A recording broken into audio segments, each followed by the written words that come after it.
apontava para Jesus, que, amados, hoje em dia, pela fé, nós temos que ir à cruz e espargir o sangue do Senhor nos umbrais da nossa porta, a porta do nosso coração. Nós somos o templo, a casa.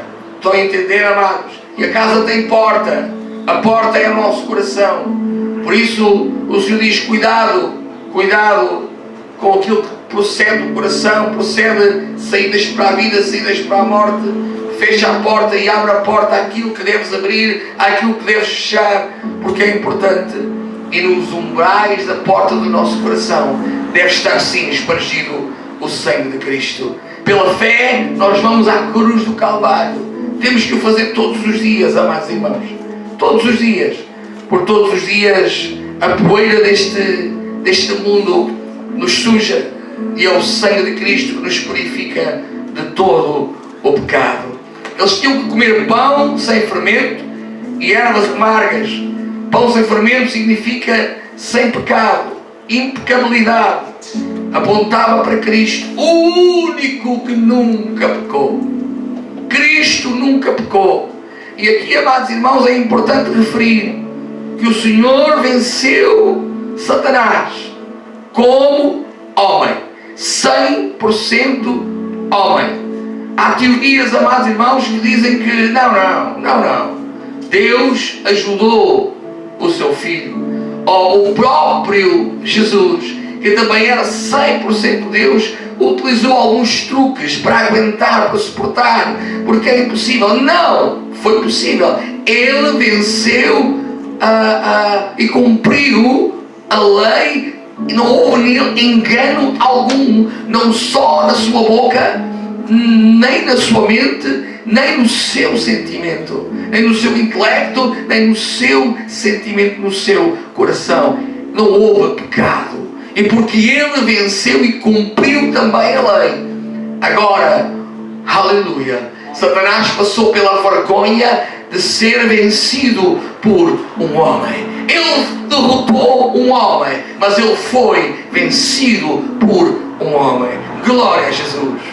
Amados irmãos, as ervas amargas representam o quão amargo foi aquele momento na vida de Jesus. Tão amargo que ele próprio disse: Pai, se for possível, passa de mim este cálice, mas não se faça a tua vontade, não se faça a minha vontade, seja feita a tua vontade na minha vida. E amados, aqui quero levantar em segundos uma questão. O Senhor, ele estava mais que preparado a todos os níveis para o sofrimento que o esperava. Mas, amados irmãos, havia um pequeno grande pormenor que afligia o coração de Jesus: o abandono do Pai. Por isso, na cruz, ele gritou. Sempre vemos Cristo equilibrado, e não estou dizendo que Jesus não estava desequilibrado, mas emocionalmente ele extravasou. Sempre o vemos com toda a calma do mundo: Pai, perdoa-os, não sabem o que fazem.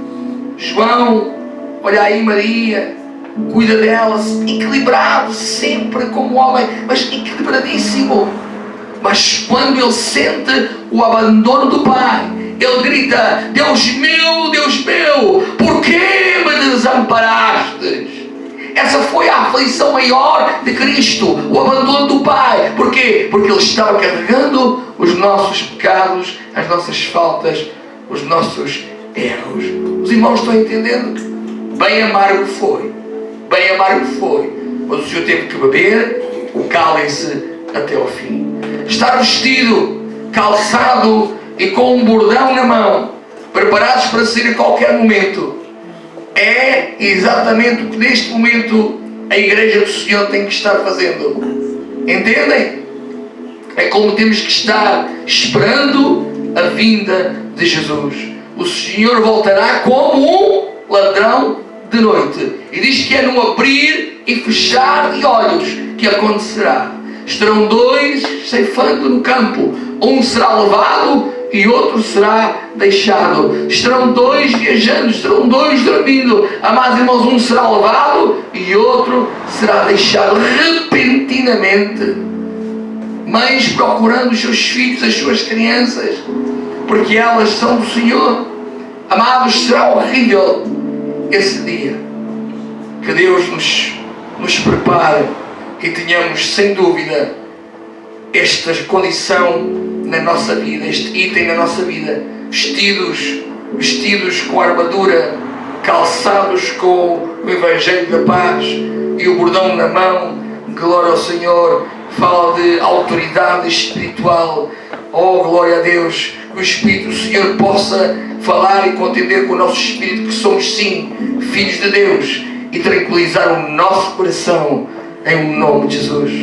Amados, todos estes acontecimentos apontavam como reflexo para Jesus, o Cordeiro de Deus que tira o pecado do mundo.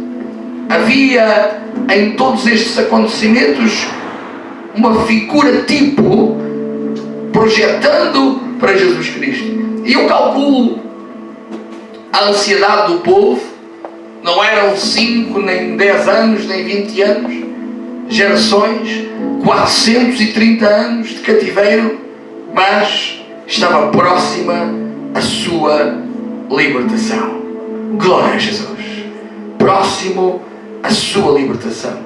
E no capítulo 12 de Êxodo, dos versos 31 até o 36, nós vemos mesmo o faraó a pedir a Moisés que o povo saísse. O povo saísse. O povo só se embora. Ele já não suportava mais. Finalmente não houve oposição. Era chegada a hora. Amém, amados irmãos? Quando é chegada a hora não há oposição, amados irmãos. Há coisas da nossa vida, há momentos da nossa vida. É chegada a hora. Amados irmãos, a festa da Páscoa entre os israelitas tinha nascido ali, cerca de 1445 anos antes de Jesus nascer. Cristo, o nosso amado Senhor e Salvador, este Yeshua prometido pelos profetas, sempre disse que não veio anular a lei, mas veio cumprir a lei. Oh, glória a Deus! Jesus, todos os anos, ele celebrava a Páscoa. Ele celebrava a Páscoa como o seu povo. E durante 3 anos, ele fez isso com os seus discípulos. Estão a entender? Cumprindo exatamente como a lei ordenava. Ele fez isso. Ele não veio anular a lei. Na verdade, depois de cumprida toda a lei, como homem, Jesus estava com legalidade de cumprir o seu ministério, como o escritor o descreve em Hebreus 8:6, que diz: escutem, mas agora alcançou ele ministério tanto mais excelente. O ministério tanto mais excelente, quanto é um mediador, reparem, de um melhor concerto, que está firmado em melhores promessas. Nós não podemos dizer, amados irmãos, que a lei não interessa, que o Velho Testamento não interessa, de forma alguma. Nós compreendemos o Novo Testamento quando lemos o Velho Testamento. E nós compreendemos o Velho Testamento quando lemos o Novo Testamento. Ele está entrelaçado. Mas uma coisa é verdade, amados. Este Novo Testamento, após o Cordeiro de Deus, nos dá garantia de coisas melhores. Eu falo de excelente. Eu falo de melhores promessas. Amém, amados irmãos? Ora, não podia ser de outra forma. Não poderia ser de outra forma. No Antigo Pacto nós falamos de sangue de animal. Mas no Novo Testamento nós falamos do sangue do próprio Cristo, do próprio Deus. Amém, amados? Oh, glória a Deus! o Verbo se fez carne, habitou entre os homens e circulou nas suas veias sangue, sangue. Glória a Jesus, glória ao Senhor.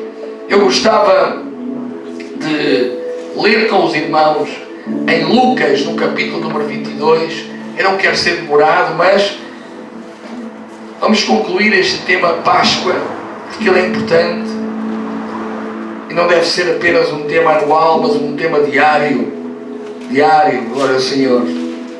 Lucas 22, versículos 7 a 20, diz assim a santa palavra do Senhor. Chegou, porém, o dia da festa dos pães asmos, em que importava sacrificar a Páscoa, e mandou a Pedro e a João, dizendo: Ide, preparai-nos a Páscoa, para que a comamos.